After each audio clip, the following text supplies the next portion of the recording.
Polres Banjar dan Polsek jajaran dalam 3 minggu terakhir melakukan kegiatan pemberantasan narkoba kurang lebih 600 gram sabu-sabu, 287 butir karnopen, dan obat psikotropika 250 butir yang melibatkan 66 tersangka. Polres Banjar dalam operasi Antik Intan 2025 menangani 47 kasus dengan 53 tersangka dengan total barang bukti 287 gram narkotika dan obat-obatan terlarang lainnya.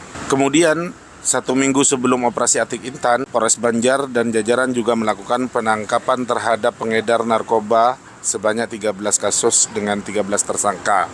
Dari banyaknya tangkapan itu, artinya kasus narkotika dan obat-obatan terlarang di wilayah Kabupaten Banjar masih marak.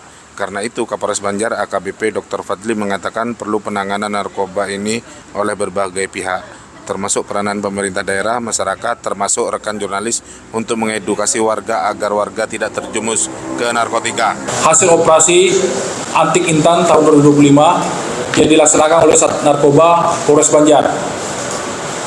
Dalam hal ini kami akan memaparkan ada 2 kegiatan. Pertama, Antik Intan yang dari tanggal 17 sampai dengan 30 Juni. Kemudian ada kegiatan penangkapan 1 minggu sebelumnya. Ya. Dalam operasi Antik Intan ini, Polres Banjar menangani 47 kasus dengan 53 tersangka dengan barang bukti 287 gram. Kemudian 1 minggu sebelum operasi Antik Intan ini kami melakukan penangkapan terhadap pengedar narkoba ini sebanyak 13 kasus dengan 13 tersangka.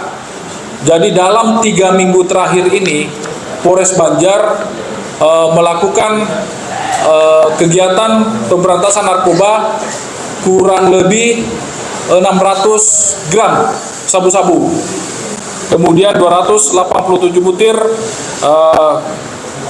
karofen, kemudian psikotropika 250 butir dengan tersangka 66 orang.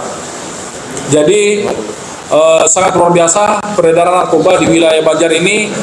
Kemudian pelaku kami kenakan Undang-Undang Narkotika, Undang-Undang Nomor 35 Tahun 2009, Pasal 114 Ayat 1 Ayat 2, ancaman hukuman 6 tahun penjara, dan Pasal 112 Ayat 1 dan ancaman hukuman 4 tahun penjara. Menangkap pelaku narkoba ini sangat luar biasa, bisa menyelamatkan kurang lebih 2.000 penduduk Kabupaten Banjar. Jadi selama 2 bulan ini pengungkapan tentang narkoba, jadi sabu-sabu dan jenis ekstasi dan lain sebagainya itu kurang lebih 500, di atas 500 gram dengan tersangka kurang lebih 100 orang. Ini sangat luar biasa. Jadi kenapa saya hadirkan dari Pemda, saya hadirkan dari Ketua Pengadilan, karena apabila cuma polisi yang bekerja itu tidak akan bisa. Harus ada bantuan dari seluruh stakeholder, elemen masyarakat, baik dari pemerintah, dari penegak hukum, maupun dari masyarakat, maupun dari rekan-rekan wartawan sendiri memberikan informasi. Jadi kami harap ke depan Banjar ini bebas dari narkoba. Dan kami akan terus melakukan penindakan dan akan terus melakukan pengejaran terhadap TO-TO yang akan kami tangkap selanjutnya. Terima kasih. Terima kasih.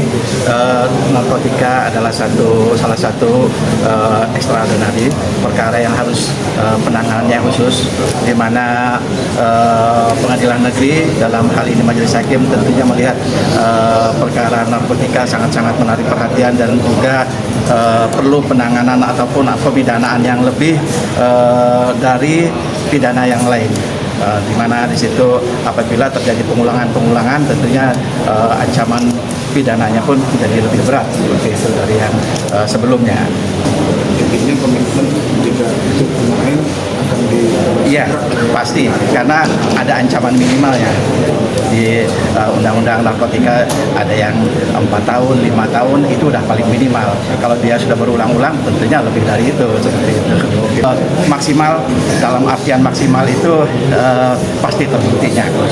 Selain merilis hasil operasi Antik Intan, Polres Banjar juga melakukan pemusnahan barang bukti narkoba hasil operasi Antik Intan 2025. Hadir dalam kesempatan itu Wakapolres Banjar Kompol Faisal Amri Nasution, Kasat Narkoba AKP Tatang Supriyandi, Ketua Pengadilan Negeri PN Martapura Ahmad Fazrin Nur Susilo Dewanto, dan PLT Kesbangpol Kabupaten Banjar Wasis Nugraha. Dari Martapura, Kalimantan Selatan, saya Nurul Suda melaporkan untuk Banjarmasin Post. Download Tribun X sekarang, menghadirkan lokal menjadi Indonesia.